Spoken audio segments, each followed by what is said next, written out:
નમસ્કાર વિદ્યાર્થી મિત્રો, હું ભાવેશ વાળા આજના વિડીયો લેક્ચરમાં દરેક વિદ્યાર્થી મિત્રોનું હાર્દિક સ્વાગત કરું છું. વિષય બાયોલોજી, ચેપ્ટર નંબર 9 ખાદ્ય ઉત્પાદનમાં ઉન્નતીકરણ માટેની કાર્યનીતિ. આજનો ટોપિક છે સૂક્ષ્મજીવો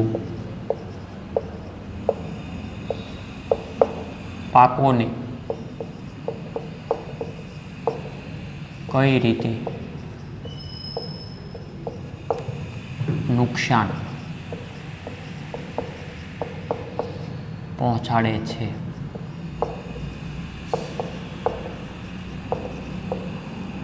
સૂક્ષ્મજીવો એટલે કે બેક્ટેરિયા સૂક્ષ્મજીવો પાકોને કઈ રીતે નુકસાન પહોંચાડે છે, તો ખૂબ સહેલો ટોપિક છે. ફૂગ, બેક્ટેરિયા અને વાયરસ રોગકારકોની વિશાળ શ્રેણી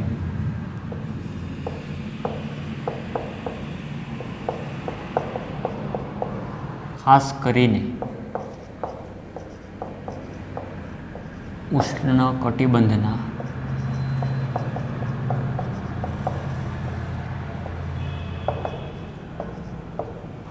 વાતાવરણમાં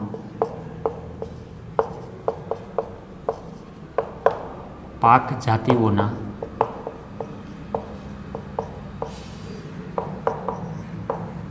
ઉત્પાદન પર અસર કરે છે. શું વાત કરીએ સૂક્ષ્મજીવો પાકોને કઈ રીતે નુકસાન પહોંચાડે, તો ફૂગ છે, બેક્ટેરિયા છે અને વાયરસ. ફૂગ, બેક્ટેરિયા અને વાયરસ એ ત્રણેય રોગકારકોની વિશાળ શ્રેણી ખાસ કરીને ઉષ્ણકટિબંધના વાતાવરણમાં છે એ પાક જાતિઓના ઉત્પાદન પર અસર કરે છે. ખાસ યાદ રાખજો, ક્યાં ઉષ્ણકટિબંધના પાકોને ખાસ નુકસાન કરે. રેડી? બીજો મુદ્દો, પાકનું આ નુકસાન ઘણીવાર 20 થી 30% સુધીનું અથવા ક્યારેક તો સંપૂર્ણ નુકસાન પણ થાય છે. કે પાકનું આ નુકસાન ઘણીવાર 20 થી 30% સુધીનું પણ હોય અથવા ક્યારેક તો સંપૂર્ણ નાશ થઈ જાય, આવું પણ બને ફૂગ, બેક્ટેરિયા અને વાયરસ દ્વારા. અને ખાસ કરીને ઉષ્ણકટિબંધ વાતાવરણમાં જે પાકની જાતિઓ થાય ત્યાં વધારે એ ઇફેક્ટ કરશે. આ પરિસ્થિતિમાં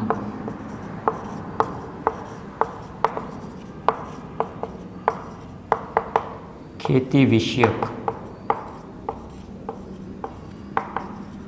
જાતોનો નહીં પણ જાતોમાં રોગના પ્રતિકાર અને સંવર્ધનના વિકાસથી ખાદ્ય ઉત્પાદનમાં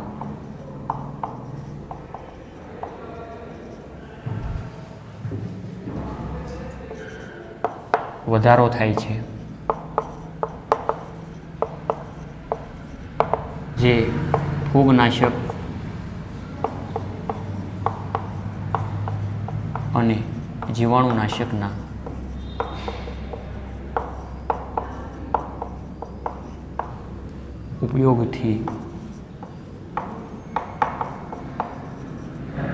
ઉપયોગની આશ્રિતા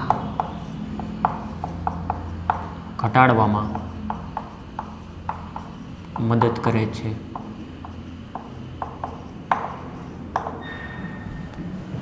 કે આ પરિસ્થિતિમાં ખેતી વિષયક જાતો ના રોગ પ્રતિકાર અને સંવર્ધકના વિકાસથી ખાદ્ય ઉત્પાદનમાં વધારો થાય, જે ફૂગનાશક અને જીવાણુનાશકનો ઉપયોગની આશ્રયતા ઘટાડવામાં મદદ કરે. જો ફૂગનાશક અથવા જીવાણુનાશકનો ઉપયોગ કરીએ તો ઉત્પાદન વધવાનું જ છે. રેડી? શા માટે? કારણ કે ફૂગનોય નાશ થઈ જાય અને જીવાણુનો નાશ થઈ જાય તો ઉત્પાદન જોઈએ તેટલું આપણે મેળવી શકીએ. તો આ પરિસ્થિતિમાં ખેતી વિષયક જાતોમાં રોગના પ્રતિકાર એટલે કે સામનો કરવો અને સંવર્ધનના વિકાસથી ખાદ્ય ઉત્પાદનમાં વધારો થાય. જે માટે મેં કીધું એમ કે ફૂગનાશક અને જીવાણુનાશકના ઉપયોગની આશ્રયતા ઘટાડવામાં મદદ કરશે. ક્લિયર?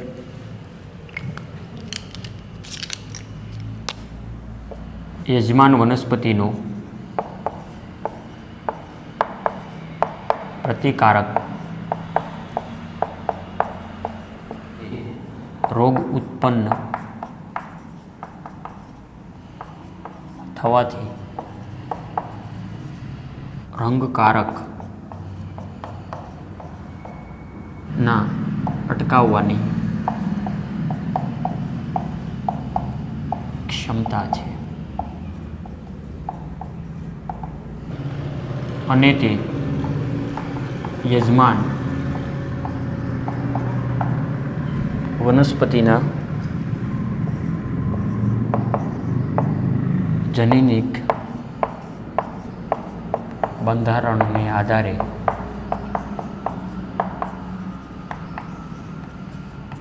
નિર્ધારિત થાય છે.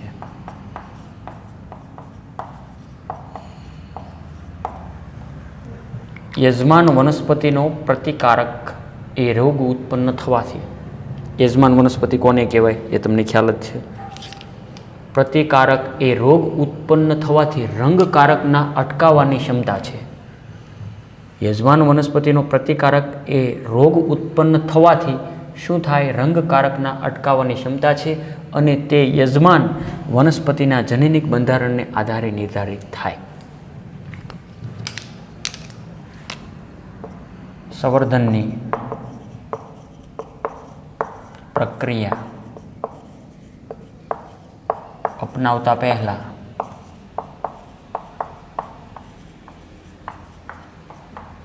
રોગકારક વિશે જાણકારી મેળવવી.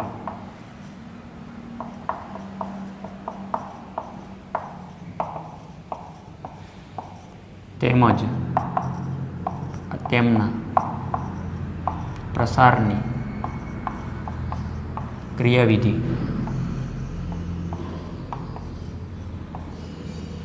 જાણવી અગત્યની છે.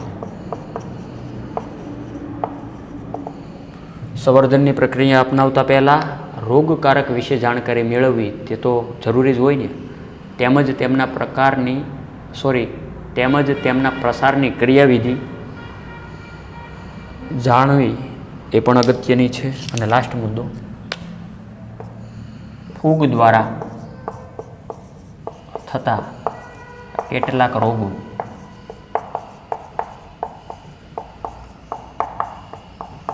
ગેરુ પ્રેરે છે. શું કીધું? કે ફૂગ દ્વારા થતા કેટલાક રોગો ગેરુ પ્રેરે છે. વાત કરીએ અંદર તો દાખલા તરીકે ઘઉંનો ભૂરો ગેરુ, શેરડીનો લાલ સડો અને બટાકાનો પાસોત્રો સુકારો.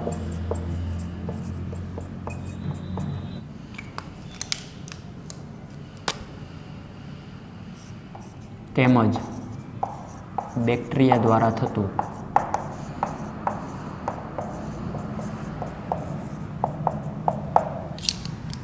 ક્રુસિફરનો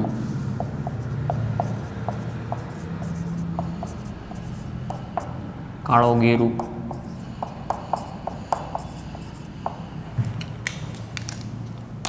અને વિષાણુ દ્વારા થતું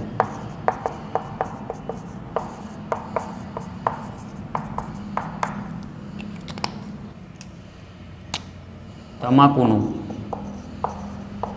કિરમિર રોગ,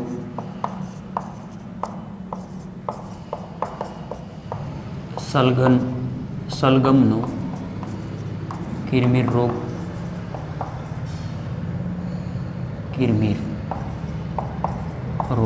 વગેરે. તો છેલ્લે આપણે એ વાત થઈ કે ફૂગ દ્વારા કેટલાક રોગો થાય. મેં અહીંયા અલગ અલગ રંગની પેન વાપરી જ છે કે ફૂગ દ્વારા, દાખલા તરીકે રેડ પેન, બેક્ટેરિયા દ્વારા થતા રોગો હોય તો અહીંયા મેં આપેલું જ છે, રેડી. અને વિષાણુ દ્વારા થતા હોય તો બ્લેકથી લખેલા છે. તો એક ખાસ યાદ રાખવા કે ફૂગ દ્વારા થતા કેટલાક રોગો ગેરુ પ્રેરે છે. દાખલા તરીકે ઘઉંનો ભૂરો ગેરુ, રેડી, જે પાક ઉત્પાદનમાં ઘટાડો કરશે, 20 થી 30% અથવા સંપૂર્ણ પણ કરી શકે. શેરડીનો લાલ સડો, શેરડી તમે ખાધી હોય, હવે શિયાળામાં શેરડીની સિઝન આવે, રેડી, ઉતરાયણ ઉપર, તો શેરડીની અંદર ક્યારેક ક્યારેક લાલ ભાગ જોવા મળે છે, તો તે છે શેરડીનો લાલ સડો.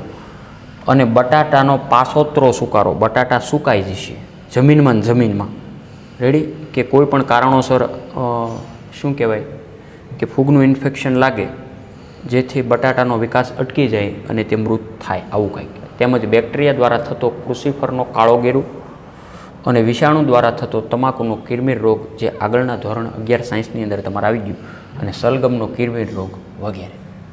તો સૂક્ષ્મજીવો પાકોને કઈ રીતે નુકસાન પહોંચાડે છે, તો એટલી વસ્તુ તમારે લખવી પડે. ફૂગ, બેક્ટેરિયા અને વાયરસ રોગકારકોની વિશાળ શ્રેણી ખાસ કરીને ઉષ્ણકટિબંધના વાતાવરણમાં પાક જાતિઓના ઉત્પાદન પર અસર કરે છે. પાકનું આ નુકસાન ઘણીવાર 20 થી 30% સુધીનું અથવા ક્યારેક તો સંપૂર્ણ નુકસાન થઈ જાય. આ પરિસ્થિતિમાં ખેતી વિષયક જાતોમાં રોગના પ્રતિકાર અને સંવર્ધનના વિકાસથી ખાદ્ય ઉત્પાદનમાં વધારો થાય, જે ફૂગનાશક અને જીવાણુનાશકના ઉપયોગની આશ્રયતા ઘટાડવામાં મદદ કરે છે. યજમાન વનસ્પતિનો પ્રતિકારક એ રોગ ઉત્પન્ન થવાથી રંગકારકના અટકાવવાની ક્ષમતા છે, અને તે યજમાન વનસ્પતિના જનીનિક બંધારણને આધારે નિર્ધારિત થાય. સંવર્ધનની પ્રક્રિયા અપનાવતા પહેલાં રોગકારક વિશે જાણકારી મેળવવી તેમજ તેમના પ્રસારની ક્રિયાવિધિ જાણવી એ પણ અગત્યની છે. અને છેલ્લે આપણે વાત કરીએ મુજબ કે ફૂગ દ્વારા જે રોગો થતા હોય, ઘઉંનો ભૂરો ગેરુ, શેરડીનો લાલ સડો અને બટાટાનો પાસોતરો સુકારો, બેક્ટેરિયા દ્વારા ક્રુસિફરનો કાળો ગેરુ, વિષાણુ દ્વારા તમાકુનો કિરમિર રોગ અને સલગમનો કિરમિર રોગ. રેડી. તો સૌપ્રથમ જેને લખવું હોય, સૌપ્રથમ એટલી વસ્તુ વ્યવસ્થિત પહેલાં નોટ કરો.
હવે વિદ્યાર્થી મિત્રો વાત કરીએ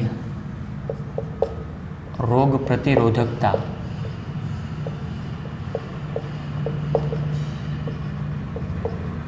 માટેની પદ્ધતિઓ સમજાવો. સૌપ્રથમ આપેલો ક્વેશ્ચન સમજો. રોગ પ્રતિરોધકતા કે રોગો સામે રક્ષણ મેળવી શકે કે તેમનો સામનો કરી શકે રોગનો, તો રોગ પ્રતિરોધકતા માટેની પદ્ધતિઓ સમજાવો. સંવર્ધનનો હેતુ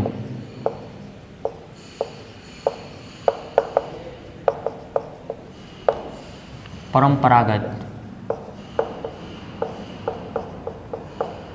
સંવર્ધનની તકનીકીઓ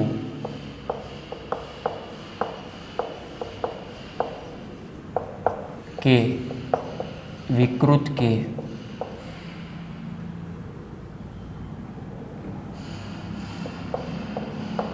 પરિવર્તિત સંવર્ધન દ્વારા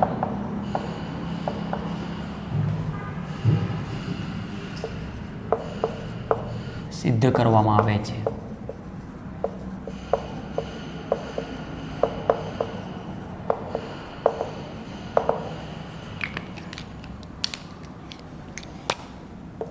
સંકરણ અને પસંદગી એ પ્રતિરોધકો મેળવવા માટેની પરંપરાગત સંવર્ધન પદ્ધતિ છે.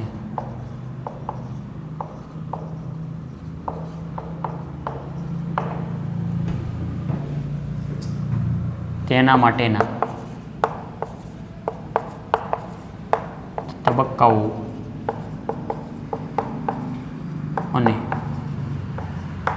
સંવર્ધન દ્વારા વધુ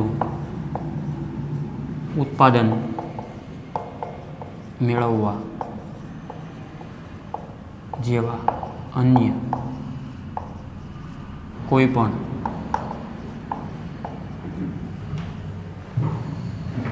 કૃષિ વિદ્યાકીય લક્ષણો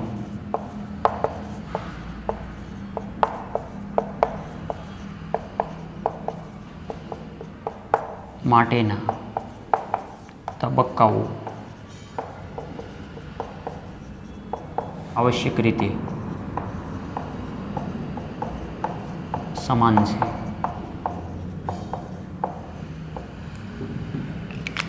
સૌપ્રથમ મેં કીધું એમ કે આપણે થોડુંક લખી નાખીએ તો એ વધારે તમને ઇન્ટરેસ્ટિંગ બનશે. એક ટૉપિક સમજાવું તો તેના આધારે એ આગળનો બીજો ટૉપિક એ તમને સમજાવવામાં થોડોક તમને પાછો પ્રોબ્લેમ થાય, એ પાછા ભૂલી જઈશું.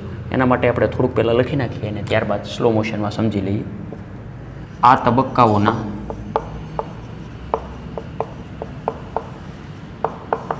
ક્રમશઃ પ્રતિરોધકતાના સ્ત્રોત માટે જનન રસની તારવણી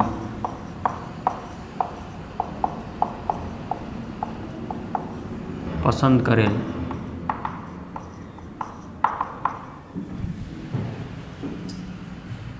પિતૃઓનું સંકરણ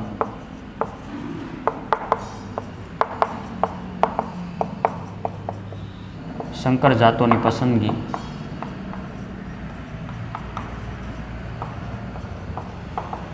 અને મૂલ્યાંકન તથા નવી જાતોનું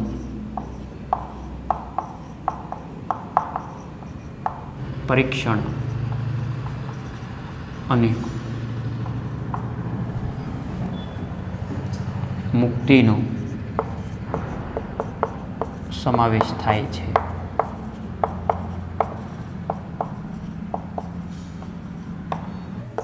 સંકરણ તેમજ પસંદગી દ્વારા ઉગાડવામાં આવતા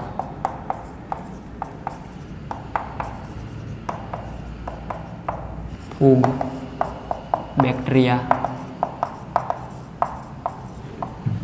અને વાયરસ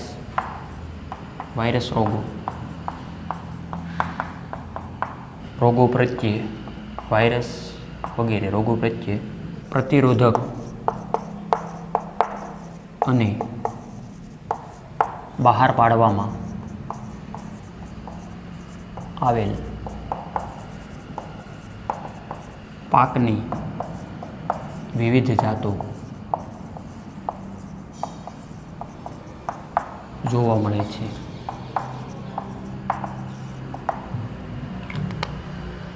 વર્ણન જોઈને એમ લાગે કે સાહેબ હાર્ડ છે. ના, આગળનું બધું પૂર્વજ્ઞાન છે. ચેપ્ટર 9નું તે ખાદ્ય ઉત્પાદનમાં ઉન્નતીકરણ માટેની કાર્યનીતિ.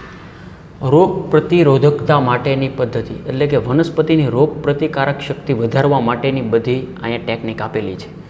રેડી? તો સંવર્ધનનો હેતુ પરંપરાગત સંવર્ધનની તકનીકીઓ કે વિકૃત કે પરિવર્તિત સંવર્ધન દ્વારા સિદ્ધ કરવામાં આવે.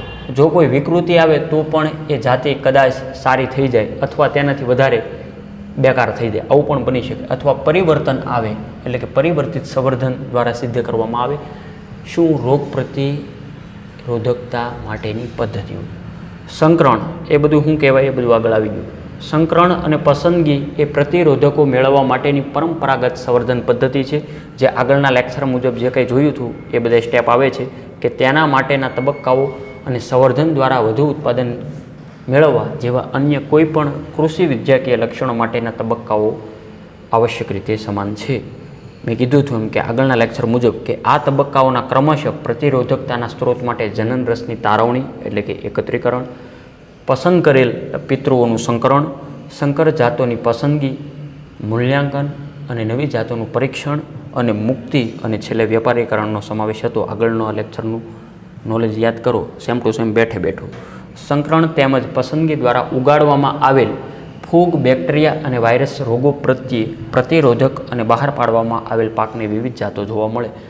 એ હવે આપણે કોષ્ટક જોઈએ ને જેના આધારે વધારે થોડું ઇન્ટરેસ્ટિંગ બને. તો સૌ પ્રથમ પહેલાં એટલી વસ્તુ લખી લો, ત્યારબાદ આપણે કોષ્ટક જોઈએ એનસીઈઆરટી બેઝ મુજબ.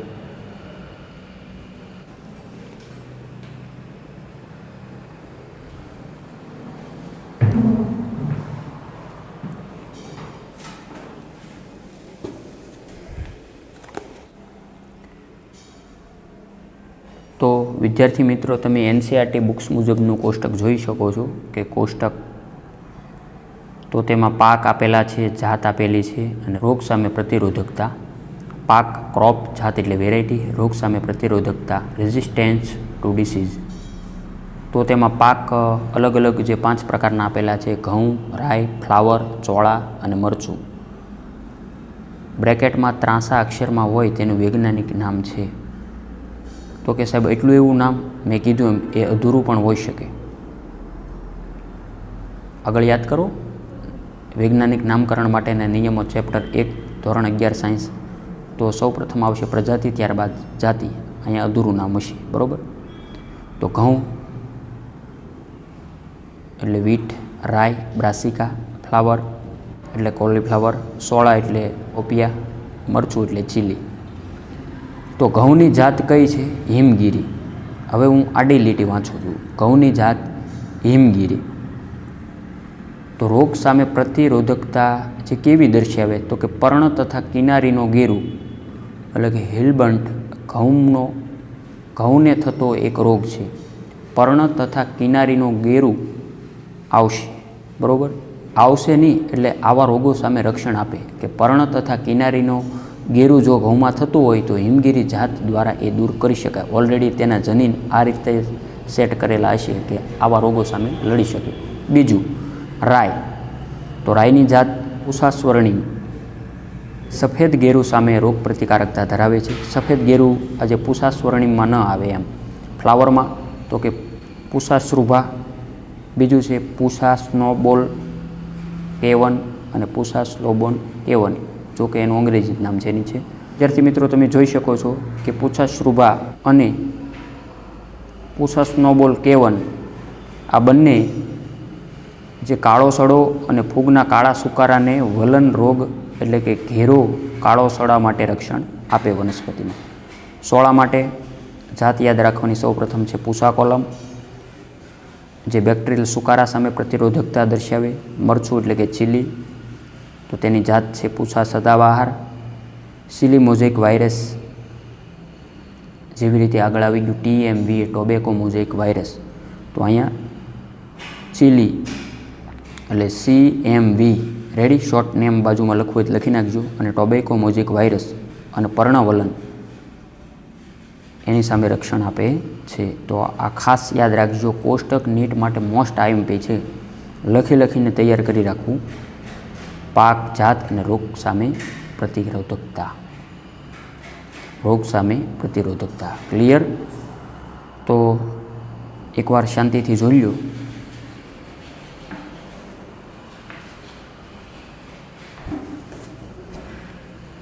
જો કે ઘણા વિદ્યાર્થીઓને રનિંગ ચેપ્ટર લખવા પણ એને હાર્ડ લાગતા હોય, બરાબર, કારણ કે એવા વિદ્યાર્થીને ટાઈમ ન હોય ને ભાઈ. તો જે નીટની જે ખાસ તૈયારી કરતા હોય તે ખાસ લખજો, બરાબર. નહીં લખતા આવું નહીં કરતા. જો કે આપણે ફરજિયાત નથી રાખ્યું, પણ છતાં પણ એક મારી રિક્વેસ્ટ છે કે સારી તૈયારી કરવા માટે લખવું જરૂરી છે.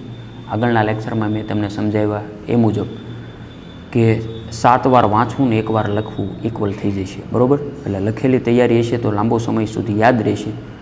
બાકી 12મું આમને રમતમાં કાઢી નાખશો અને રિઝલ્ટ આવે ત્યારે ખૂબ હાર્ડ લાગશે અને ખૂબ વેદના થશે. એના માટે હજી પણ સમય છે, બરાબર. જે નથી તૈયારી કરતા એના માટે, અથવા થોડી ઘણી તૈયારી ઓછી કરી દીધી હોય તો તેના માટે પણ એક મારી રિક્વેસ્ટ છે કે વ્યવસ્થિત મહેનત કરતા રહેજો, બરાબર, રેગ્યુલર. તો એકવાર રિપીટ કરી લઈએ. ઘઉં માટે હિમગીરી. સૌપ્રથમ જાત યાદ રાખવાની. ઘઉં માટે હિમગીરી, રાઈ માટે પૂષાસુરણી, ફ્લાવર માટે પૂષાશ્રુભા અને બીજી છે પૂષા સ્નોબોલ K1, ચોળા માટે પૂષા કોલમ, મરચું તો કે પૂષા સદાબહાર. ઊંઘમાંથી પણ કોઈ એવું તમને પૂછે કે પૂષા સદાબહાર શેની જાતિ છે, તો કે મરચાની. હિમગીરી, ઘઉં. રેડી? તો આ રીતના તમારી તૈયારી હોય ને તો તમને ફાયદો 100% થશે ને થશે જ તે, તેમાં કોઈ ડાઉટ નથી, બરાબર. તો બાકીનું વર્ણન તો મેં વાત કરી એમ કે ઘઉં માટે હિમગીરી જાત જે પર્ણ તથા કિનારીનો ગેરુ એટલે કે ઘઉંમાં થતો એક રોગ છે તેની સામે રક્ષણ આપે. રાઈ તો કે પૂષા સ્વર્ણિમ જાતિ છે એ સફેદ ગેરુ સામે પ્રતિકારકતા દર્શાવે.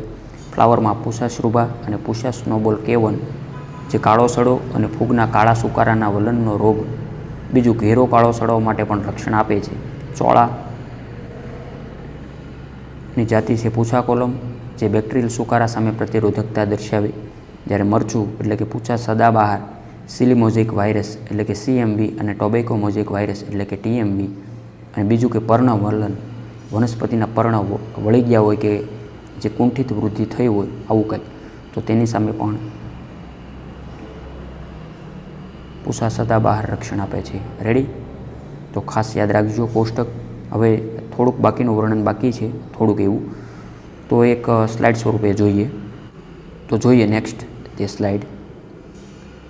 તો વિદ્યાર્થી મિત્રો તેમાં લખેલું છે કે વિવિધ પાકની ભિન્ન જાતો કે સંબંધિત જંગલી જાતોમાં હાજર અને ઓળખાયેલા રોગ પ્રતિરોધક જનીનોની સીમિત સંખ્યાના કારણે પરંપરાગત સંવર્ધન મોટે ભાગે નીરસ બની જાય. એક શબ્દ સમજો ને કે વિવિધ પાકની ભિન્ન જાતો કે સંબંધિત જંગલી જાતોમાં હાજર અને ઓળખાયેલા રોગ પ્રતિરોધક જનીનોની સીમિત સંખ્યા એટલે કે લિમિટમાં જો આવી સંખ્યા હોય રોગ પ્રતિરોધક જનીનોની સીમિત સંખ્યાના કારણે પરંપરાગત સંવર્ધન મોટે ભાગે નીરસ બની જાય. રેડી? એટલે કે ધીમે ધીમે તેની રોગ પ્રતિકારક ક્ષમતા ઘટશે તેમ. એટલે કે આ રીતના વારંવાર રોગ પ્રતિરોધક જનીનોની સીમિત સંખ્યાના કારણે પરંપરાગત સંવર્ધન માટે તેઓ નીરસ બની જાય. વિવિધ ઉપાયો દ્વારા વનસ્પતિમાં વિકૃતિઓ પ્રેરવાથી અને ત્યારબાદ પ્રતિકારકતા માટે વનસ્પતિજન્ય પદાર્થોને જુદા તારવવાથી ક્યારેક ઇચ્છિત જનીનોની ઓળખ કરી શકાય. શું કીધું? વિવિધ ઉપાયો દ્વારા વનસ્પતિમાં વિકૃતિઓ પ્રેરવાથી. વિકૃતિઓ જો પ્રેરાય, વનસ્પતિમાં વિકૃતિ આવી જાય તો કંઈક નવી જાતિ આપણને મળવાની શક્યતા વધી જાય. ત્યારબાદ પ્રતિકારકતા સામે એટલે કે પ્રતિકારકતા માટે વનસ્પતિજન્ય પદાર્થોને જો જુદા કરવામાં આવે તો જુદા તારવવાથી ક્યારેક ઇચ્છિત જનોની ઓળખ પણ કરી શકાય. આવું પણ બની શકે. જોકે આમ ગણીએ તો એક પ્રકારનો કોઇન્સિડન્ટ છે, બરાબર, સંભાવના છે કે આવું ચાન્સ રહે. ઇચ્છિત લક્ષણો ધરાવતી આવી વનસ્પતિઓનું સીધું જ બહુગુણન કરી શકાય અથવા તેમનો સંવહન માટે ઉપયોગ કરી શકાય. રેડી? જે કંઈ ઇચ્છિત લક્ષણો મેળવવા હોય તો આવી વનસ્પતિઓનું સીધું જ બહુગુણનની રીતે આગળ